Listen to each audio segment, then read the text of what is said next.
Good morning, Notre Dame, and welcome back to ND Sunrise. My name is Lauren Price. And I'm Ian McKenzie. We're going to get things started with the latest campus news from this week.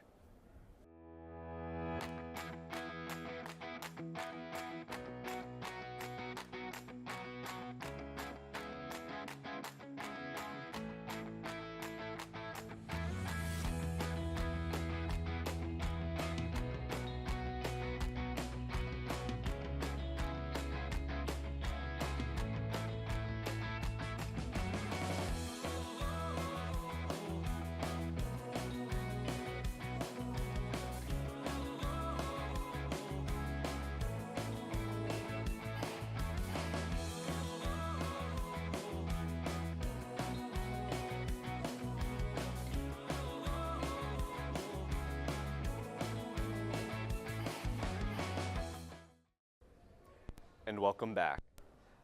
This past Tuesday, Notre Dame announced this year's commencement ceremony speaker, Admiral Christopher Grady. Graduating from the university in the class of '84, Grady went on to become the highest-ranking military officer in the nation. During his time at Notre Dame, Grady was a 3-time monogram winner and captain of the fencing team, and a member of Notre Dame's Naval ROTC unit. He has since continued to support both programs, as well as speak for Notre Dame's International Security Center and the 24-25 Notre Dame Forum. During his time serving in the military, Grady has won countless awards, including being named the Navy's Old Salt, an award that recognizes the extensive knowledge and expertise of the longest-serving surface warfare officer on active duty. In his press release, Father Dowd described Admiral Grady as a true American hero who has demonstrated tremendous courage, visionary leadership, and outstanding dedication to public service over his distinguished career, which spans more than 40 years. The 2025 University Commencement Ceremony will be held in Notre Dame Stadium on May 18th. Notre Dame's admissions decisions are in, and thousands of hopeful students received their long-awaited decisions this week as the university continues its tradition admitting accepted applicants on March 18th at 6:42, a nod to our founding year. To all the newest members of the Fighting Irish family that are gearing up to call Notre Dame home this fall, we welcome you to the Dome. Before spring break, Sub and Notre Dame made 2 major concert announcements. Del Watergap will be performing on March 28th in the Steppen Center with student openers Libby Garnett, Ben Warren Flynn, and Maura Mahone. And Zach Bryan is coming to Notre Dame Stadium on September 6th with Shane Gillis and Dermot Kennedy. If you were one of the unlucky students stuck behind 13,000 plus in the Zach Bryan Ticketmaster queue, hopefully you had better luck with the Sound of Sub tickets that went on sale last night at 5 p.m. If not, there is still a wait list students can join by filling out the Google form sent out by Sub. If you've been having a troubled time getting into the Mendoza College of Business from its north entrance, it's probably because of the massive construction project that is a part of a major expansion, with a new north addition set to open in August of 2026. The addition will feature new classrooms, office spaces, and a large student lounge designed to foster community among undergraduates. Inside, Mendoza is also developing a state-of-the-art trading room and a dedicated behavioral research lab. While construction may cause temporary disruptions, the upgrades promise a more modern and collaborative learning environment for business students in the years to come. The Fighting Irish women's basketball team is set to play today in the first round of March Madness. The game will start at 2 p.m. in Purcell Pavilion.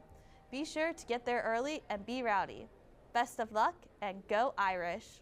Now it's time for this week's edition of Leprechaun on the Lawn, where Leo Romano is out on campus asking students the big question: what's the best spot for a formal? Personally, I like the one time I went to a formal in Jordan Hall of Science, but let's see what other Notre Dame students have to say.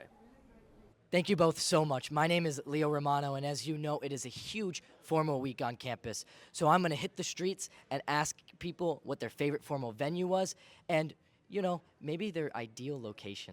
All right, we're here at Chick-fil-A, and we have our first interviewees. Tell us your name and your favorite venue location. Isaac and the yacht dance. That's nice. Where is the yacht dance? It's off Navy Pier in Chicago.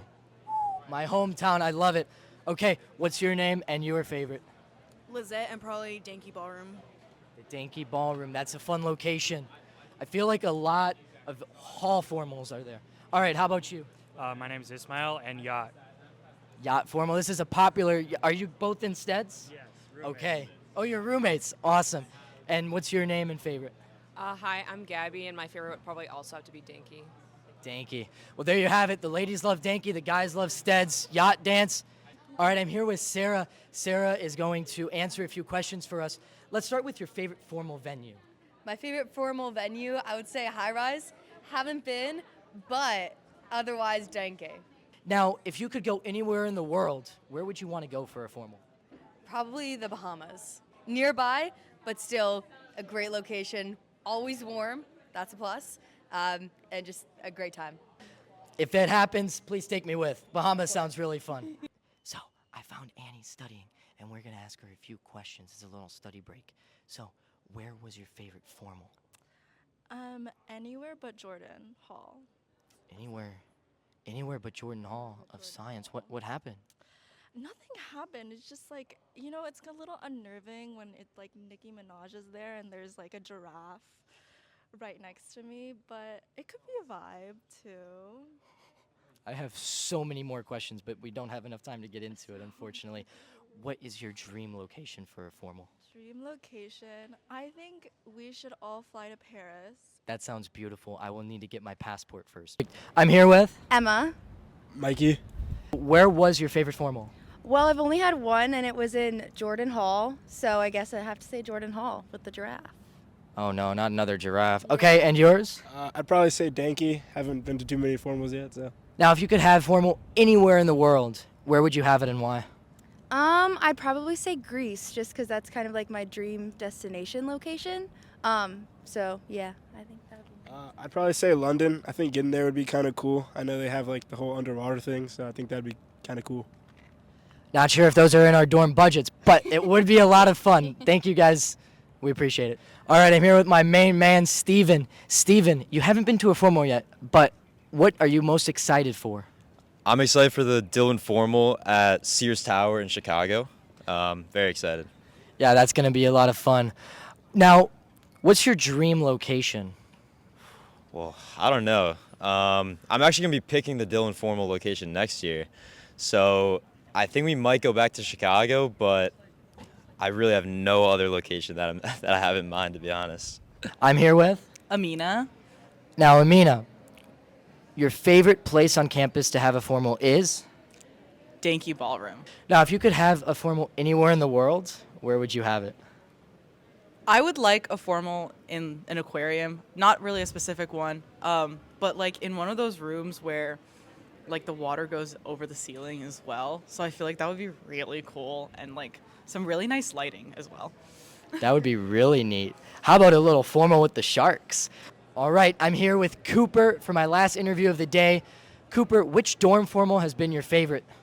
It's got to be Dylan, and it's only going to be Dylan. Go Big Red. Go Big Red is right. Now, what's your favorite location that you've been to? Now, I haven't been to Chicago yet, but we're heading to Chicago, so I'm going to look probably that one just because I'm so excited for it, and there's nothing like a Chicago formal. There's nothing like a Chicago formal. Home sweet home for me. All right, and your ideal location? It's a little bit off the beaten path, and maybe not be a great formal location, but I think a Top Golf formal would be super different and kind of fun. So Top Golf. I love that. I'll be able to show off my skills. It would be a great time. Well, Cooper, thank you so much. You heard it here first. We want to go out of the country. We want to stay on campus, but not with the giraffes at Jordan. And back to you guys at the desk. Thanks, Leo. I would have to say, I think my favorite formal spot would have to be Danky Ballroom. Now, here's Lily and Susanna reviewing different matchas available around campus. Hello and welcome back to another Campus Coffee tryout. Today, in honor of March Madness, we are taking you through Matcha Madness, where we have 3 matchas from different campus coffee shops. Today I'm here with Suze.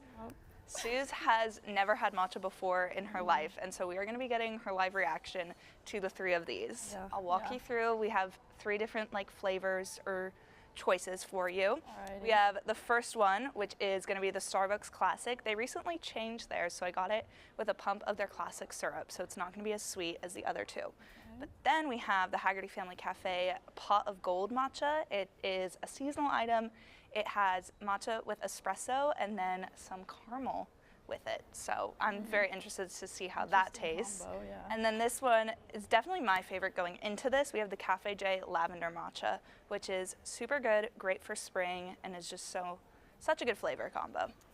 All right, so let's start with the classic because I think it'll go up from there. Okay. Okay. So if you want to try first, I'll take the lid off. We Okay, have yeah. a straw malfunction. Alrighty.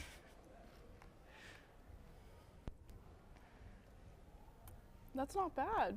Okay. That's not bad. It's a better reaction than I've seen other people have. Oh. Yeah. It's good. It's classic. Definitely on the not so sweet side. I know a lot of people were mad at Starbucks because their matcha was like just had like 50 grams of sugar in a grande, which is kind of insane. Yeah. However, it's a good option if you kind of like the more earthy taste of a matcha, I think. What would you rate it? I'd say 4 golden domes. It wasn't as grassy as I thought it would be. Wow, 4 golden domes. I think out of like a scale of matcha, I'd give it 3 golden domes. Okay. That's just my preference. Let's see if that changes. Alrighty. This is that espresso caramel. It definitely has an interesting color. Yeah. Given a little swamp as you go in for a taste. No. No. Wait, okay, I'm intrigued. Tell me what the flavor is. I just didn't really taste any matcha. Yeah. Going in for a second. Yeah, it's definitely very espresso heavy and caramel heavy than matcha. I wouldn't say I'd get that again, but it's good to try. Next up, now this one, I hope you like it because it's so good. The lavender from Cafe J. Now this one was tough to get because Cafe J closes at 3 p.m. almost every day. Okay, that's good. Yeah. That's good. Okay, okay. It's a little watered down because I had to pick it up earlier. That would be my bad. I'm taking the lid off to get my straw. Classic, good. Yeah. Like more floral, obviously, because of the lavender, a little bit sweeter. Yeah. I like it. I realized we didn't give our ratings. Oh yeah. I don't think I can give a 0, so I give it a 1 golden dome.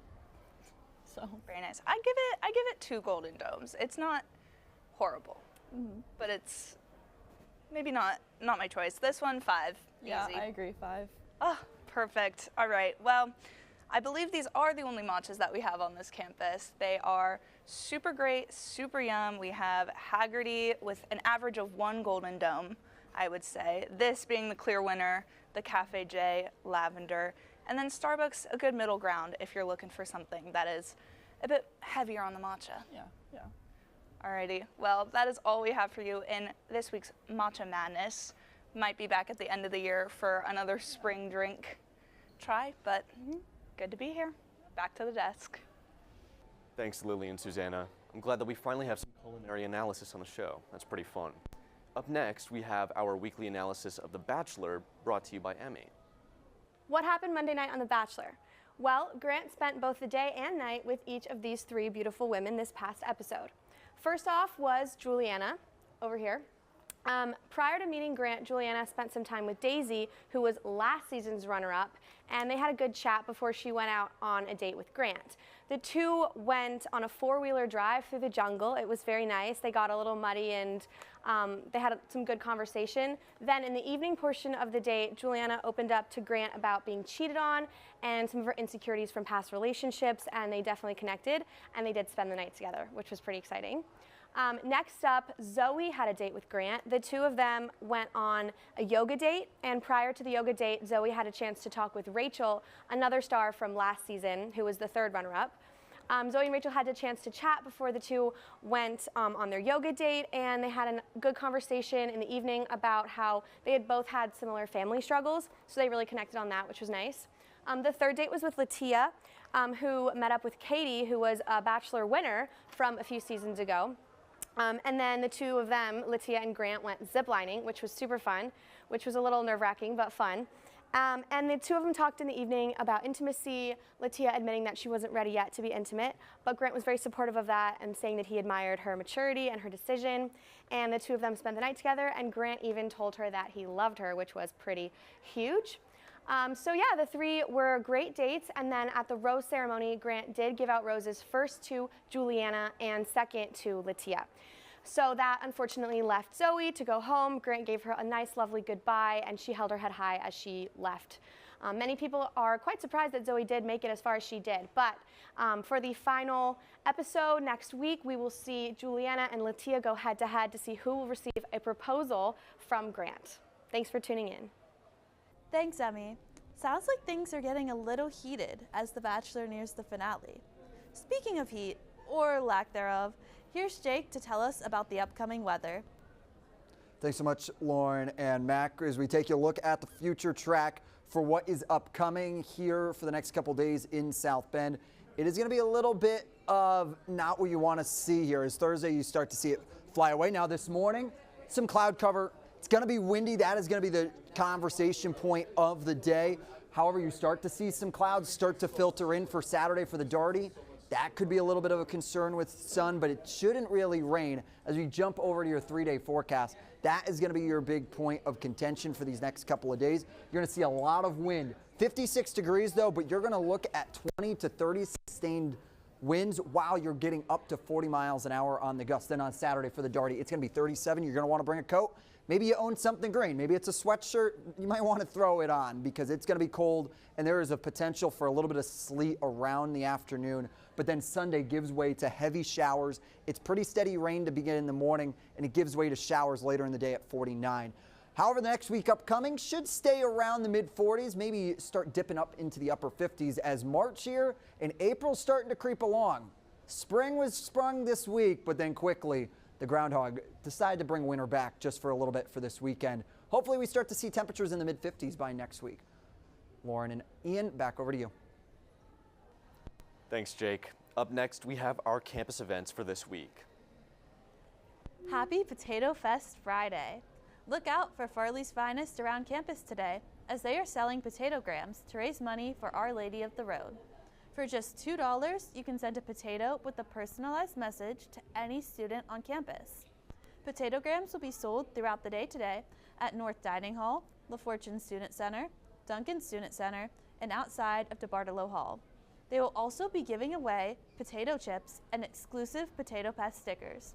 So this is an event you won't want to miss. To all you juniors who want to start their Friday with service, look no further than on March 28th from 7:30 to 11:30 a.m., where you have the chance to prepare and serve breakfast at Our Lady of the Road, a South Bend drop-in center for the homeless. It's a great way to give back to the South Bend community while connecting with your classmates. Don't miss out on this opportunity to make a difference and sign up today. Notre Dame Forum is back in full swing next Thursday, March 27th. First, at 4 p.m. in McKenna Hall, Harvard professor Danielle Allen will be speaking about the road to healthy democracy. Then at 6 p.m. in the Eck Hall of Law, University of Pacific professor Omar Dajani and UC Davis professor Shimon Keatner will be having a wide-ranging conversation about international law in relation to Israel and Palestine. If you plan on attending, please make sure you have your Notre Dame student ID, as it will be required for entry. In addition to the yearly forum, Notre Dame hosts fireside chats with alumni, faculty, and other members of the Notre Dame community. Registration is open now for a virtual fireside chat with Natalie Marshall, known on the internet as Corporate Natalie. As an alum from the Mendoza College of Business and listed on the Forbes 30 Under 30 for her social media in 2023, Natalie's making a virtual return to campus to discuss personal branding and navigating the corporate world. The event is April 2nd at 3:30 p.m., but registration is open now. And that's all we have for today's episode of ND Sunrise. Thank you for tuning in, and we'll see you next week. Go Irish. Enjoyed the show? Catch our newscast every Friday morning in the Duncan Student Center and North Dining Hall from 9 to 11 a.m. You can also find us on the NDTV YouTube page under the ND Sunrise playlist. And to keep up on all of the latest news, make sure to follow us at Notre Dame Television on Instagram and at Notre Dame TV on X, and subscribe to our YouTube channel. If you want to get involved with NDTV, we're always searching for people interested in student-led broadcasting and TV production. Come visit our studio on the second floor of Duncan Student Center or send us an email at ndtv@nd.edu. Go Irish!